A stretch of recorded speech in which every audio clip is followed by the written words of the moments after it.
தமிழ்நாடு முழுவதும் கல்லூரிகளில் பொங்கல் விழா வெகு உற்சாகமாக கொண்டாடப்பட்டது. சென்னை செம்மஞ்சேரியில் உள்ள தனியார் பொறியியல் கல்லூரியில் மாணவ மாணவிகள், பேராசிரியர்கள், ஊழியர்கள் புதுப்பானையில் பொங்கலிட்டு மகிழ்ந்தனர். தொடர்ந்து உரியடி, மாட்டுவண்டி பயணம், குத்தாட்டம் என பொங்கல் விழாவில் உற்சாகம் கரை புரண்டது.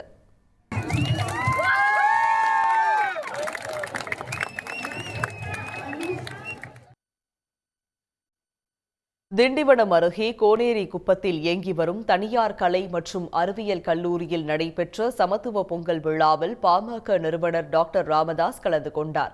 அவர் மாணவர்களின் கலை நிகழ்ச்சியை கண்டுகளித்ததுடன் சிறுவன் ஒருவன் உற்சாகத்துடன் நடனமாடிய போது அவரும் சேர்ந்து கைகளை அசைத்து நடனமாடி மகிழ்ந்தார்.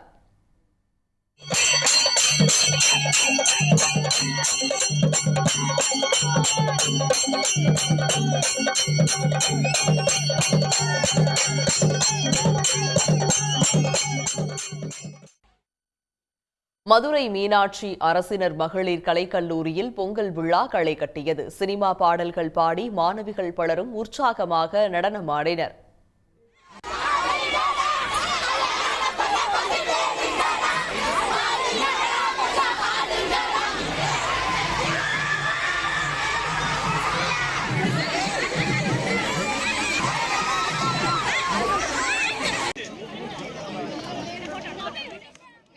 சிவகாசியில் உள்ள தனியார் கல்லூரியில் நடைபெற்ற சமத்துவ பொங்கல் விழாவில் தமிழ்நாட்டு மாணவ மாணவிகளுடன் கேரள மாணவிகளும் பாரம்பரிய உடையணிந்து பொங்கல் வைத்து வழிபட்டனர். தொடர்ந்து நாட்டுப்புற பாடல்களின் இசைக்கு ஏற்ப மாணவ மாணவிகள் நடனமாடி தங்களது மகிழ்ச்சியை வெளிப்படுத்தினர்.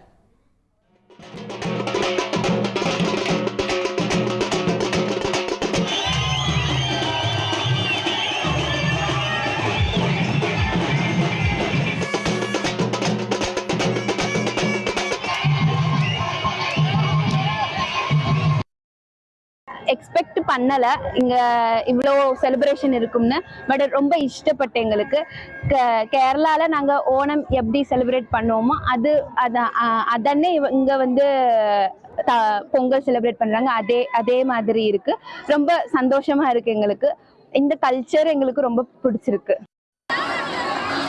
சேலம் மாவட்டம் தலைவாசல் அருகே பாரதியார் மகளிர் கலை மற்றும் அறிவியல் கல்லூரியில் 500க்கும் மேற்பட்ட மாணவிகள் சமத்துவ பொங்கல் வைத்து கொண்டாட்டத்தில் ஈடுபட்டனர். அதேபோல மயிலாடுதுறை அரசு மகளிர் கலைக்கல்லூரியில் நடைபெற்ற பொங்கல் விழாவில் ஒரே நேரத்தில் 3000க்கும் அதிகமான மாணவிகள் உற்சாகமாக நடனமாடி மகிழ்ந்தனர். உடனுக்குடன் செய்திகளை தெரிந்து கொள்ள சன் நியூஸ் பெல் ஐகானை கிளிக் பண்ணுங்க.